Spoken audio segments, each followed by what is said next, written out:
صحابہ کی زندگی کو آپ دیکھیں گے، وہ نبی کی چھوٹی چھوٹی سنت کو فالو کرتے تھے۔ ہم سنت کو چھوڑنے کی وجہ سے، دین کو چھوڑنے کی وجہ سے کئی سنتیں ہم نے بھول گئے۔ میں کچھ سنتیں آپ کے سامنے ذکر کروں گا۔ اگر اب اسی رات اگر ہماری موت ہو جائے تو توحید پر ہوگی انشاءاللہ۔ سب سے بڑا جو فائدہ ہے مرضات للرب، اللہ تعالیٰ مجھے اور آپ سے خوش ہو جائے۔ ہم لوگ کیا ہے، کھانا ہمارے سامنے لایا جاتا ہے، ہم الحمدللہ بسم اللہ بول کے کھاتے ہیں، لیکن ایک سنت ہم چھوڑتے ہیں۔ وہ کیا ہے؟ صحیحہ کی روایت، یہ نبی کی سنت، نبی کی سنت، معمولی سنت پر عمل کیجئے۔ کیوں؟ آپ صلی اللہ علیہ وسلم نے فرمایا کہ نظر اللہ امرأ سمع مقالتی، اللہ اس بندے کو ہمیشہ خوش رکھے گا جو نبی کی ہر سنت پر عمل کرتا ہے۔ اگر آپ پہلی مرتبہ ہمارے چینل پر تشریف لائے ہیں پلیز سبسکرائب کر لیجئے۔ صحابہ کی زندگی کو آپ دیکھیں گے، وہ نبی کی چھوٹی چھوٹی سنت کو فالو کرتے تھے۔ ایک مثال آپ کے سامنے دیتا ہوں، ابو داؤد کی روایت، صحابی رسول فضالہ رضی اللہ عنہ ایک مرتبہ بغیر چپل پہنے ہوئے بیٹھے ہوئے تھے، بغیر چپل کے۔ اسی طرح بغیر چپل کے ایک مرتبہ چل رہے تھے۔ ایک صحابی پوچھتے ہیں کہ آپ کیوں چپل نہیں پہنتے، کبھی کبھی آپ چپل کے بغیر کیوں چلتے ہیں؟ تو صحابی فضالہ رضی اللہ عنہ حدیث سناتے ہیں، کان النبی صلی اللہ علیہ وسلم یأمرنا ان نحتفی احیانا، آپ صلی اللہ علیہ وسلم کبھی کبھی بغیر چپل کے چلنے کو بھی سنت قرار دیا۔ کبھی کبھی آپ صلی اللہ علیہ وسلم بغیر چپل پہ چلنے کو کہا، یعنی کہ چپل پہننا، کبھی کبھی بغیر چپل کے رہنا بھی سنت ہے۔ اس سنت کو بھی صحابہ نے فالو کیا۔ اسی وجہ سے آج ہم سنت کو چھوڑنے کی وجہ سے، دین کو چھوڑنے کی وجہ سے کئی سنتیں ہم نے بھول گئے۔ میں کچھ سنتیں آپ کے سامنے ذکر کروں گا۔ سب سے پہلی جو سنت، مسند احمد کی روایت، آپ صلی اللہ علیہ وسلم فرماتی ہیں کہ اللہ نے کہا ان تصلی 4 رکعات من اول النہار، صبح میں چاش کے وقت 4 رکعت نماز پڑھو، اس نیت سے کہ اللہ تعالیٰ آج میری حفاظت کرے۔ اللہ نے کہا کہ اگر کوئی مسلمان صبح میں 4 رکعت نماز پڑھتا ہے، اکفک آخر یومک، اس پورا دن اللہ تعالیٰ اس کی حفاظت کرے۔ آپ چاہتے ہیں کہ اللہ تعالیٰ جمعے کے دن اللہ آپ کی حفاظت کرے، جمعے کے دن صبح میں 4 رکعت پڑھو، اللہ تعالیٰ آپ کی حفاظت کرے گا شام تک۔ یہ سنت آج ہم سے چھوٹی ہوئی۔ آپ چاہتے ہیں کہ فتنوں سے بچے، آزمائشوں سے بچے، یہ صبح چاش کی نماز کے علاوہ 4 رکعت سنت ہے، اس کا بھی اگر آپ اہتمام کریں گے اس نیت سے اللہ تعالیٰ مجھے آج کی فتنوں سے بچا دے، تو ضرور اللہ تعالیٰ ہماری آج کی فتنوں سے اللہ تعالیٰ ہم کو بچائے۔ دوسری جو سنت وہ یہ ہے کہ فجر کی 2 رکعت سنت ہم لوگ پڑھتے ہیں۔ فجر کی 2 رکعت سنت پڑھنے کے بعد جو سنت ہم سے چھوٹی ہوئے، وہ تھوڑی دیر سونا چاہیے۔ تھوڑی دیر سوئے، فجر کی 2 رکعت پڑھے، اس کے بعد تھوڑی دیر آپ سوئیے، ساؤنڈ سلپ نہیں، گہری نیند نہیں، تھوڑی دیر۔ دلیل بخاری کی روایت، آپ صلی اللہ علیہ وسلم فرماتے ہیں اذا صلی احدکم رکعتي الفجر، آپ نے فجر کی 2 رکعت سنت پڑھ لی، ثم استجع على شقه الايمن، پھر رائٹ جانب تھوڑی دیر سونا چاہیے۔ ہاں، یہاں ایک جو مسئلہ ہے، اگر آپ گھر میں سنت پڑھتے ہیں تو تھوڑی دیر آپ سوئیں گے، اگر آپ گھر میں سنت پڑھتی ہیں تو۔ مسجد میں اگر آپ فجر کی 2 رکعت سنت پڑھتی ہیں تو نہیں سوئیں گے۔ کیوں؟ مصنف ابن ابی شیبہ کی روایت سے عبداللہ بن عمر رضی اللہ عنہ نے کہا کہ یہ اس کا تعلق گھر سے ہے، اگر آپ مسجد میں فجر کی 2 رکعت سنت پڑھتی ہیں تو وہاں تھوڑی دیر نہیں سوئیں گے۔ یہ سنت بھی آج ہم سے چھوٹی ہوئی۔ 1-2 منٹ سونا چاہیے بس۔ فجر میں آپ گھر میں 2 رکعت سنت پڑھیے، تھوڑی دیر آپ سوئیے، بس تھوڑی دیر سو کر جو ہے نا پھر مسجد کو آ جائیے۔ یہ دوسری سنت ہے۔ تیسری جو سنت جو ہم سے چھوٹی ہوئی ہے وہ یہ ہے کہ رات میں سونے سے پہلے، ہم سونے کی دعا تو ہم کو معلوم ہے، لیکن ایک اور جو روایت ہے بیہقی میں کہ آپ صلی اللہ علیہ وسلم فرماتی ہیں کہ سونے سے پہلے تم سورہ کافرون پڑھا کرو، قل یا ایھا الکافرون لا اعبد ما تعبدون۔ کیوں؟ کیونکہ آپ صلی اللہ علیہ وسلم نے فرمایا کہ انھا براءۃ من الشرک، اگر آپ سورہ کافرون پڑھ کر سوئیں گے گویا کہ آپ شرک کو نگلیکٹ کر کے سوتی ہیں، شرک سے نفرت کر کے سوتی ہیں۔ اگر آپ اسی رات اگر ہماری موت ہو جائے تو توحید پر ہوگی انشاءاللہ۔ چوتھی جو سنت ہے وہ یہ ہے کہ نماز میں ہم کو کہاں دیکھنا ہے، شروع سے لے کر آخر تک ہم کہاں دیکھتے ہیں؟ تشہد کی یہ سجدے کی جگہ ہم دیکھتے ہیں، یہی سنت ہے۔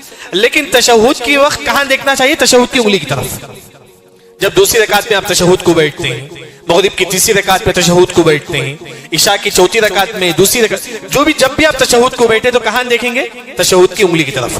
دلیل آپ صلی اللہ علیہ وسلم نے فرمایا کہ لا یجاوز بصرہ، ہمارے نبی کا جو نگاہ ہے نا تشہد کی انگلی کی طرف ہوتی تھی تشہد کے وقت۔ جب آپ تشہد کے لیے بیٹھیں گے بس تشہد کی انگلی طرف دیکھو شروع سے لے کر آخر تک، یہی سنت۔ اس کے علاوہ نماز میں شروع سے لے کر آخر تک سجدے کی جگہ، لیکن تشہد کے وقت کہاں دیکھیں گے؟ تشہد کی انگلی کی طرف دیکھیں گے۔ یہ سنت ہے آج ہم سے چھوٹی ہوئی۔ پانچویں جو سنت ہے وہ یہ ہے، الحمدللہ ہمیں سے کئی لوگ جو ہے نا چاش کی نماز پڑھتے ہیں، جیسے صلاۃ الضحیٰ بولتے ہیں، 2 رکعت پڑھنا چاہیے کم از کم، تمام لوگ پڑھتے ہیں، لیکن وہ جو 2 رکعت پڑھنے کے بعد ہم سلام پھرتے ہیں، سلام پھرنے کے بعد ہم کو کیا دعا پڑھنا چاہیے؟ وہ دعا ہم کو معلوم نہیں۔ الادب المفرد کی روایت عائشہ رضی اللہ عنہ فرماتی ہیں آپ صلی اللہ علیہ وسلم چاش کی نماز پڑھتے تھے، پھر سلام پھرتے تھے، پھر آپ صلی اللہ علیہ وسلم یہ دعا 100 مرتبہ پڑھتے تھے۔ کتنی مرتبہ؟ 100 مرتبہ۔ آسان دعا ہے، اللہم اغفر لی وتب علی انک انت التواب الرحیم۔ شیخ البانی رحمہ اللہ نے اس حدیث کو صحیح قرار دیا، یعنی کہ یہاں جو ہے نا چاش کی نماز پڑھنے کے بعد، صلاۃ الضحیٰ پڑھنے کے بعد آپ مسجد سے یا گھر سے باہر نکلتی ہیں تو پڑھتے ہوئے جائیے اللہم اغفر لی وتب علی انک انت التواب الرحیم۔ یہ بھی سنت جو ہے نا آج ہم سے چھوٹی ہوئی ہے۔ چھٹی جو سنت ہے وہ یہ ہے مسواک کرنا۔ مسواک کرنا معلوم ہے کہ مسواک کی بڑی فضیلت ہے۔ کتنے لوگ، میں اپنے بارے میں، آپ اپنے بارے میں جانتے ہیں کہ ہم کیا مسواک کو عمل، کیا مسواک کی سنت کو ہم اپناتے ہی نہیں؟ کتنی سنت ہے مسواک، بلکہ صرف مسواک کے متعلق کتنی حدیثیں آ کر ہیں۔ عامر الحسینی حفظہ اللہ نے، انہوں نے اپنی کتاب میں صرف مسواک کے متعلق 160 حدیثیں آ کر ہیں، اس کی فضیلت 160 حدیث صرف مسواک کے بارے میں، لیکن آج ہمارے پاس نہیں۔ کتنے ہم میں سے لوگ جو مسواک کرتے ہیں، جبکہ آپ صلی اللہ علیہ وسلم نے فرمایا کہ لولا ان اشق علی امتی لامرتهم بالسواک مع كل وضوء۔ آپ صلی اللہ علیہ وسلم نے کہا کہ اگر لوگوں کو تکلیف نہ ہوتا تو میں ہر وضو میں ان کو مسواک کرنے کا حکم دیتا۔ ایک اور حدیث میں آپ صلی اللہ علیہ وسلم فرماتے ہیں کہ مع كل صلاۃ، اگر لوگوں کو تکلیف نہ ہوتا تو میں ہر نماز میں ان کو مسواک کرنے کا حکم دیتا۔ ہمارے نبی جب گھر میں داخل ہوتے اذا دخل بیتہ بدأ بالسواک، جب آپ صلی اللہ علیہ وسلم گھر میں داخل ہوتے تو کیا کرتے تھے؟ مسواک کرتے تھے۔ عورتیں گھر میں رہتی مسواک رکھ لیجیے، چلتے پھرتے مسواک کرتے رہیے ہمیشہ۔ بلکہ آپ صلی اللہ علیہ وسلم نے فرمایا اذا قام من اللیل یشو صفاہ بالسواک، جب آپ تہجد کے لیے کھڑے ہوتے ہو تو اس وقت مسواک کر کے کھڑے ہونا چاہیے، کیونکہ سو کر اٹھنے میں منہ سے بدبو آتی ہے، اگر آپ مسواک کریں گے تو بدبو نکل جائے گی۔ بلکہ سنت ہے تہجد سے پہلے مسواک کرنا، فرض نماز سے پہلے مسواک کرنا، وضو سے پہلے مسواک کرنا، گھر میں داخل ہوتے وقت مسواک کرنا۔ لیکن فضیلت کیا ہے؟ مسواک کرنے سے آپ کو کیا فائدہ ملے گا؟ سب سے بڑا جو فائدہ ہے مرضات للرب، اللہ تعالیٰ مجھے اور آپ سے خوش ہو جائے۔ یہ سنت بھی جو ہے آج ہم سے چھوٹی ہوئی ہے۔ ایک اور جو سنت ہے وہ یہ ہے کھانے کے متعلق۔ ہم لوگ کیا ہے، کھانا ہمارے سامنے لایا جاتا ہے، ہم الحمدللہ بسم اللہ بول کے کھاتے ہیں، لیکن ایک سنت ہم چھوڑتے ہیں۔ وہ کیا ہے؟ صحیحہ کی روایت کیا ہے کہ جب کھانا ہمارے سامنے ہو، جب تک اس سے دھواں نکلتا ہے اس وقت کھانا نہیں کھانا چاہیے۔ جیسا کہ فاطمہ رضی اللہ عنہ فرماتی ہے کہ جب تک کہ اس کھانے سے دھواں نکلتا ہے اس کھانا مت کھاؤ، دھواں جانے کے بعد، وہ گرم دھواں جانے کے بعد تم کھانا کھاؤ۔ کیوں؟ آپ صلی اللہ علیہ وسلم نے فرمایا کہ انہ اعظم للبرکہ، اس کھانے میں برکت ہوتا ہے، اس کھانے میں برکت ہے جو دھواں جانے کے بعد کھایا جاتا ہے۔ کیونکہ آپ صلی اللہ علیہ وسلم نے فرمایا کہ جس کھانے میں انسان اس وقت کھاتا ہے دھواں جانے کے بعد اس کھانے میں برکت ہوتی ہے، اس کھانے میں برکت ہوتی ہے۔ یہ بھی سنت جو ہے نا ہم سے چھوٹی ہوئی۔ ایک اور جو سنت وہ کیا ہے؟ دودھ پیتے وقت آپ صلی اللہ علیہ وسلم فرماتے ہیں کہ اذا شربتم اللبن فمسمزوا، لوگ جب پانی یہ دودھ پیتے ہیں تو کلی کرو، جب بھی آپ دودھ پیتے ہو اس کے بعد فوری کلی کرو۔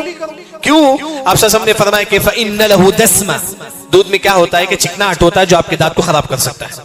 دودھ پیتی اسی کلی، اسی بات فوری کلی کر لیجیے، یہ نبی کی سنت، نبی کی سنت، معمولی سنت پر عمل کیجیے۔ کیوں؟ آپ صلی اللہ علیہ وسلم نے فرمایا کہ نظر اللہ امرأ سمع مقالتی، اللہ اس بندے کو ہمیشہ خوش رکھے گا جو نبی کی ہر سنت پر عمل کرتا ہے۔